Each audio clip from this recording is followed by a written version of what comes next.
Eccoci qua ragazzi, bentornati sul canale, buongiorno a tutti, calciomercato, fantallenatori in casa Napoli, situazione diciamo sul chi va là per quanto riguarda il nostro futuro. Dovrebbe esserci il summit per organizzare la prossima stagione il 30 maggio, io l'avrei fatto già un tantino prima, anche perché non c'è niente da salvare di questa stagione in corso, ma credo che il Napoli comunque sotto banco e mi auguro stia progettando la prossima stagione per non incappare negli stessi errori fatti quest'anno. Fatemi sapere la vostra qui sotto nei commenti come sempre, iscrivetevi al canale attivando la campanella delle notifiche, fa piacere a me, fa piacere all'algoritmo e non costa praticamente nulla. E andiamo a vedere cosa sta succedendo in casa Napoli. Sport Mediaset, Pioli al 70% sarà l'allenatore del Napoli.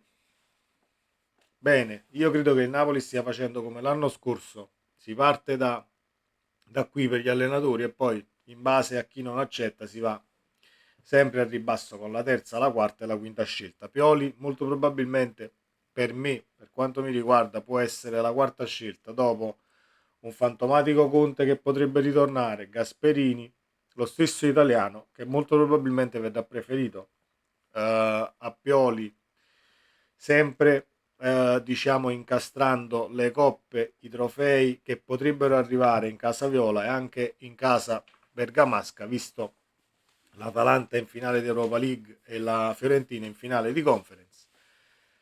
Allora io Pioli non è che lo scarto a priori, però ci sono delle cose da analizzare.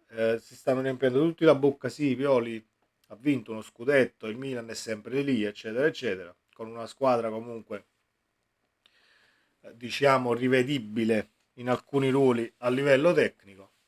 Sì, lo scudetto del Milan però viene vinto con 16 punti conquistati grazie a Mike Maignan, al di là della casacca strisciata che sicuramente ha più tutela di una casacca monocolore, quindi cambio di casacca, a Napoli Mike Maignan non c'è, caro Pioli, quindi la fase difensiva lascia a desiderare, quella del Milan ha sempre lasciato a desiderare e quindi queste sono le perplessità. Che poi Pioli abbia una fase offensiva che a me piace, riempie l'area come si deve, non si troverà mai più solo Osimhen oppure la punta di turno quando fai un cross, perché comunque viene riempita l'area diversamente e come va riempita.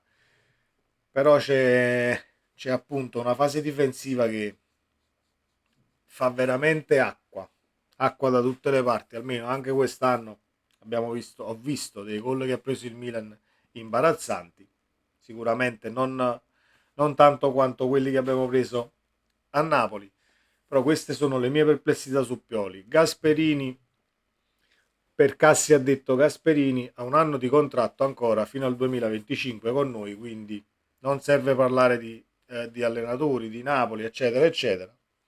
È relativo avere un contratto fino al 2025 perché si può tranquillamente ovviare e andare via, diciamo, non finirlo il contratto ma firmare con qualcun altro. L'abbiamo vissuto a Napoli, lo succede in tutte le società, non è il contratto diciamo il vincolo per far sì che Gasperini non possa accettare un'altra squadra, bensì a mio avviso la conquista di questa Europa League.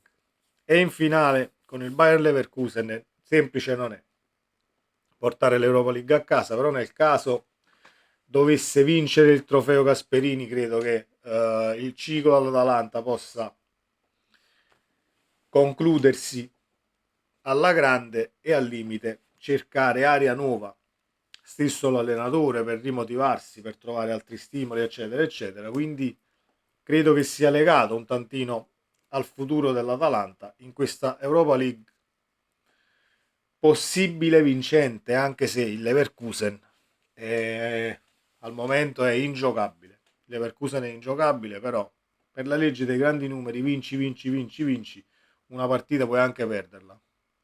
Ovviamente può darsi che sia anche la finale d'Europa League. Sto gufando il Leverkusen in questo momento. Comunque c'è questa situazione per quanto riguarda Gasperini, e poi ci sono le parole di Preziosi che appena De Laurentiis ha fatto quella dichiarazione, Gasperini è un grande allenatore, che comunque non è che De Laurentiis ha detto Gasperini è un grande allenatore, domani vado a contattarlo e lo faccio firmare, no, è un grande allenatore, è un dato di fatto. Attestati di stima dal presidente verso Gasperini?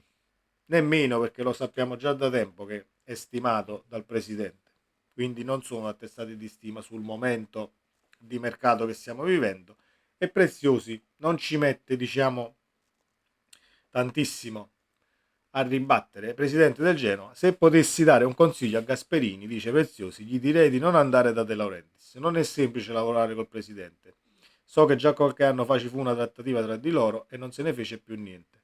Però se prende Gasperini, prende un allenatore che ha un carattere molto forte, va lasciato lavorare, che nessuno gli rompi le scatole.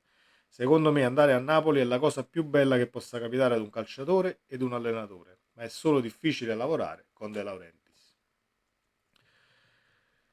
Sì, però diciamo che questo motivo che torna è sempre difficile lavorare, eccetera, eccetera, le cose si fanno sempre in due, quindi se si riesce a trovare la quadra tra allenatore e società, perché no? Io sono con la visione di Pierpaolo Marino, che continua a ribadire da settimane che per il momento del Napoli e per come, diciamo, vuole gestire le cose il presidente, Gasperini sarebbe l'allenatore più adatto per riportare uno spogliatoio unito, per diciamo riuscire a coesistere con un sistema societario Napoli che è gestito così e sarà sempre così. Non è che abbiamo fatto quest'annata sottotono, vai, chiamiamola così, per non inferire ulteriormente. Non è che cambia poi l'asset societario in base agli errori che hai fatto e diciamo rivedi un tantino le posizioni dirigenziali. Quindi così si deve andare avanti e si deve cercare appunto il pinco pallino, in questo caso l'allenatore, che possa fare da collante, così come fa da collante, faceva da collante Zielinski tra mediana e attacco e tra difesa e mediana.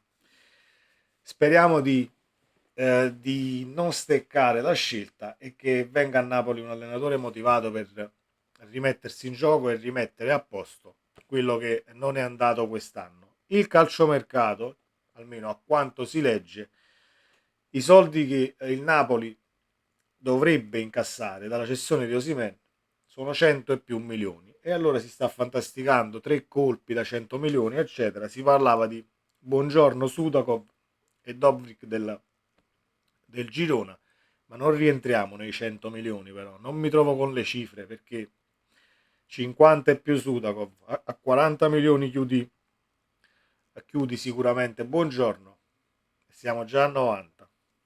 Credo che l'attaccante del Girona a meno di 30 milioni dopo la stagione fatta non lo porti a casa, quindi ce ne vogliono 120 e stavo cercando qualcuno da piazzare per monetizzare, perché sappiamo che il Napoli non è che nel caso prenda 100 milioni di plusvalenza da un calciatore non va a spenderne 120 se non ne ha 120 in tasca di plusvalenza, al di là che le tasche possano essere più piene del solito o meno. Quindi molto probabilmente nel caso vuoi fare un'operazione con tre soli calciatori a 120 milioni, attenzione, rischiosa, un tantino sì, ma parliamo di grandissimi profili che andrebbero ad alzare l'asticella almeno rispetto al mercato di quest'anno. Sarebbe cosa buona e giusta farlo e forse piazzare qualcuno a una quindicina di milioni per rientrare poi in questi tre acquisti. La situazione Gasperini però porta, secondo me, anche sposta un tantino anche il mercato del Napoli, perché credo che dopo un ciclo del genere l'Atalanta, nel caso si dovesse concludere l'operazione Gasperini eccetera eccetera, credo che comunque possa spostare anche le scelte di mercato in casa e bergamasca, perché poi va via Gasperini, puoi presentarti lì, ci sarà il cambio allenatore normalmente ovviamente a Bergamo, puoi anche presentarti lì e prendere qualche tassello visto che comunque se ne va l'allenatore da lì, e qualche calciatore potrebbe anche essere entusiasta nel seguirlo, che so, tipo Cop Miners, tipo lo stesso Scalvini. Io vorrei un Ederson a Napoli. Nel caso dovessi pescare tre colpi dall'Atalanta invece che Sudakov, Dobrik e Buongiorno, farei Scalvini, Cop Mainers, Ederson. Non prenderei la punta perché andrei poi a ridare un look al centrocampo del Napoli esagerato con Cop Mainers e Ederson in più, e prendi il difensore. Poi la punta la vai a scegliere, potresti anche un tantino scommettere secondo me, perché Dobrik per me resta una scommessa, lo puoi andare a prendere e lo porti a Napoli. Non credo che nel caso il Napoli compri, poi spenda tanti soldi in mediana o sul difensore, vada a rimpiazzare Osimhen con un pezzo da 200. Quindi vedremo poi come andrà a finire e dove convergeranno le scelte del Napoli.